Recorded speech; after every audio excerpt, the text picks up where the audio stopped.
Welcome back to the channel where we talk about music, faith, and the story behind the song I Heard the Bells, Peace on Earth. If you wouldn't mind just taking a minute and hit the subscribe button and then the notification bell so you never miss another one of my videos, I would really appreciate that. Now, let's get into the juicy stuff. Oh, hear the bells, hear the bells, hear the bells. For the music video, when my dad first showed me the song and told me that Henry Wadsworth Longfellow wrote this in the 1860s, had a tragedy, 2 of his wives actually died, and his son came this close to being paralyzed or even death, I thought I have to set this music video in the 1860s. One of the original ideas for the music video was to have my dad play the character of Henry Longfellow. We were reading about the story of his life where his son went off to war without his permission, almost died. So I thought, what would a scene look like where Henry's son wrote him a letter where he's running off to war without his permission, but telling his father he loves him and asking for his forgiveness. So we started the music video off with that scene, and my dad plays Henry Longfellow. I showed the rest of my scene ideas to some of my friends and got their thoughts. And they said, Christian, this is awesome. You need to go film this. So I searched around for a couple months for a film crew, and I finally found someone that I was absolutely excited to work with. I'm so happy with the amazing creativity and the life that Full Send Studios brought to this project. It was such a privilege to be able to write the script on my own, but also to be able to co-direct it as well. This question comes from Gabby in my Discord channel. Gabby asks, what made you decide on the story being set during the time of the Civil War? When I heard that the song was written in the 1860s and that there was so much suffering, war, and death going on in the world, I thought there couldn't be a better time to release a song like this when we have so much civil unrest going on in the world and we can all use a little peace on earth. Some of you were wondering where we got the rifle prop and the sword prop for the music video. The rifle prop was actually a non-firing rifle that I ordered online. It's actually based on the Enfield Musketoon, which is the M1861 rifle. I believe it was the second most used rifle during the Civil War. The sword prop actually came from my friend Walter Perkins. I met this guy back in high school. We were doubles partners in tennis for 2 years and had just kind of touched base recently, and I said, hey, how would you feel about being in my music video? He said, dude, I think that'd be awesome. So he's actually the guy who plays the violin, and he said, dude, I have this sword that I think could work for the music video. I think it's actually from the Civil War. Do you want to check it out? And I said, of course, let's take a look. So I pulled it out of its sheath and it's all rusty and everything. Has to be authentic. And you could see engravings on it from the Union designs. And I said, dude, this has to be in the music video. This is so awesome. So we ended up throwing it in this really cool scene where we spliced back and forth between me having a glimpse of what peace on earth would look like singing in a field to a battlefield. And he's actually the character running in the background in that scene. And you can see me holding the sword as we go back and forth between this dream fantasy of peace on earth and this reality of war. So one of the scenes that actually involved my friend Wally was this really cool idea I came up with to have 2 of me, and one would be a Union soldier and one would be Confederate. And this scene wasn't about who's good or who's evil or who's Union and who's Confederate, but looking in the eyes of your enemy and seeing yourself and realizing that we're all equal and made in the image of God. So this scene was actually filmed during the sunset, and we were running out of time. We had this much time to film to get undressed into the Confederate uniform out of the Union uniform. And our camera guy was like, you gotta go. We're running out of sunlight here. And so we told everybody, look away. We're getting changed here. And we just speed changed. And so we got one scene with Wally pushing me over and another scene with me pushing him over. And that's how we got that shot where it looks like I'm pushing myself over. And then the same for the scene where I throw down the sword and the rifle staring at myself. We took one camera angle shooting on the right and one on the left at different times in different uniforms. And it just looks so incredible and is so moving. The next question comes from our friend on Instagram. How long did it take to plan and how long to film?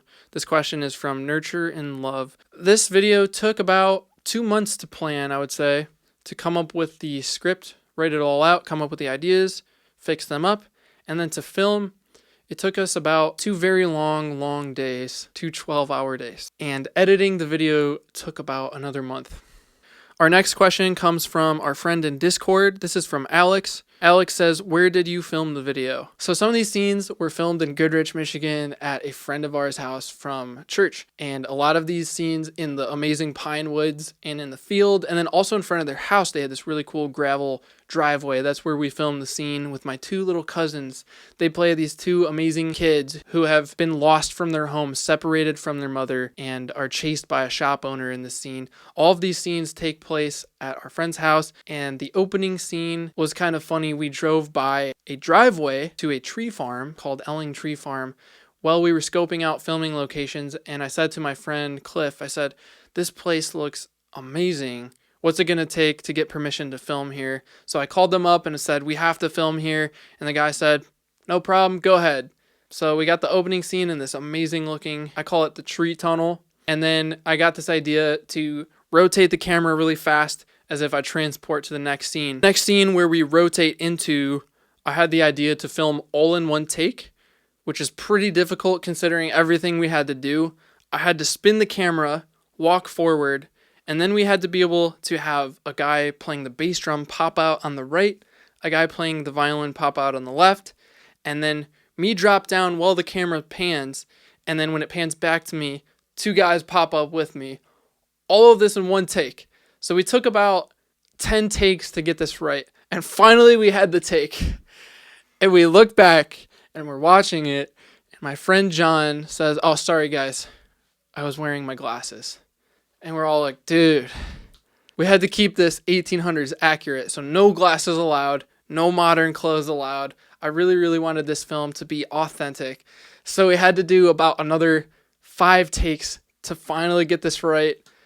And that was the take. A few other of the filming locations included Glenwood Cemetery, which is a cemetery in Flint, Michigan. They had this amazing gated area, which was kind of a circle, and all of the headstones were around inside. And so we transitioned into the scene from a scene where I stopped the shop owner, I grab his hand, and then my friend Peter comes up and kind of, as an ominous figure, throws me down into the ground, and then I transport up into this graveyard. And I thought of this kind of eerie concept, almost similar to the story of A Christmas Carol, where Scrooge sees the future of what could be. And you see these bodies laying on the ground, these soldiers, Confederate and Union. And at that moment, you realize neither is good nor evil, but simply like dead soldiers. Just, I don't know how to describe that. Souls that have lost hope almost. So I pop up out of the ground in the cemetery, as if the ghost of Christmas present or past is showing you the dead souls of those who've lost hope. And you see both a Confederate and a Union soldier on the ground trying to stop me as I reach for the bell mallet. And it's as if this tube bell, these chimes, these represent hope. And if I could just ring them, then we could have peace and joy on earth. And so the whole story of this music video is kind of wrapped around, if I could just hear the bells, I could cut through all the suffering and the hopelessness and darkness on earth and hear peace and hear joy. And that's really the true message of the gospel, that a light would come into the darkness. The spot that we picked in the cemetery was kind of interesting because all the headstones around were from the 1860s, which was when the Civil War took place and when this song was written. This whole shot was like an action sequence. I had to run past my friend Alex, dressed in a Confederate uniform, playing a Confederate zombie coming out of the ground, as he reaches his hand out and trips me, and then I'm running past headphones as I'm falling. Did I say headphones or headstones? He reaches out his hand and trips me as I'm falling over these headstones and crawling towards this bell mallet so I can finally reach it. And then my friend Peter is dressed as a dead Union soldier. He reaches out his hand, and the first couple of takes we get, he actually fights me too hard that I'm struggling to get the bell mallet out of his hand for real. So we had to film that scene a couple times. By the end of it, these pants that I had custom made were all dirty. We have no hopes of probably ever wearing them again. But that's okay, I probably won't need to. It was such a fun time filming the scene. This was probably one of my favorites of all time. So the other location is a church in Millington, Michigan called West Forest Methodist Church. And this was the only church around that actually had an authentic bell from the 1800s. I was looking everywhere for a church that had a bell, and this was the only one we can find. And it was so perfect. One of the people there was actually able to ring the bell for us in a scene, and we ended up filming inside for it as well, where the character who plays the mother of the 2 children who had been separated from her during the times of slavery and Civil War was praying for her 2 children to come home.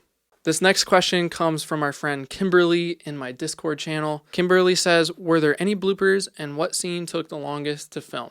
The scene that probably took the longest was the one where my friend John forgot to take his glasses off. There were plenty of bloopers. Some of my favorite bloopers, there was the scene where I'm coming up out of the cemetery as I sit up, and the whole time we're filming that, one of the camera people is throwing acorns into the director's pocket of his hoodie, trying to score it in the whole time he's filming this. And it's just a ridiculous game, and I finally see it, and I look up and I laugh. We just couldn't get a good take. One of my next favorite bloopers is as I'm filming the scene where I'm running up to hit the bell, I completely miss it and just hit the side of it, and it goes. As we're filming that same scene, I don't have my glasses on, so I can't see anything from far away. I see these 2 or 3 people approaching. They're talking. I think they're talking to us. And I start to hear a weird accent. I realize it's an Australian accent. And one of the ladies is talking to the other one. I still think they're yelling at us. She's going, Heather, Heather, I think you're in the way. get away. They're trying to film. You're in the shot, Heather. Heather, get out of there. We can't focus. We think that maybe they run the cemetery or maybe they're part of the cleanup crew there. I have no idea. But we think maybe they're here to kick us out. And then we realize that they're just tourists. But they're standing in our shot for probably a good 3 to 5 minutes. And then we're finally able to move them aside and continue on. And I just thought that was hilarious. One of my favorite parts of filming this music video was involving my family and friends and forcing them to dress up as Confederates and making them feel embarrassed and filming it all. So we got a shot of my brother, Steven, running down the hill. And the only way to get the right emotion out of him was to ask him to scream. And so as we're editing and filming this video, you can hear the raw audio that we got as we filmed of him going, Cut. To everyone who I forced to dress up as a Confederate, I'm sorry, not sorry. Thank you for making this project amazing. I just want to throw a big thank you out to everyone in my Discord. Thank you for your questions. It was such a blast answering them all. I would not be able to do what I do without the supporters in my Discord. It's an amazing place to get early listens to my songs, to chat with me one-on-one, and get prayer support as a fellow Christian. So if you're a believer and you love good music, feel free to join. I'm going to pin the link to my Discord in the comments, so go scroll down and click that if you'd like to join. I want to thank you guys so much for tuning in for the story behind my version of I Heard the Bells. Peace on earth. If you haven't, please remember to hit the subscribe button, hit the like button. It would really help. Comment your thoughts. I hope to see you guys at a concert soon.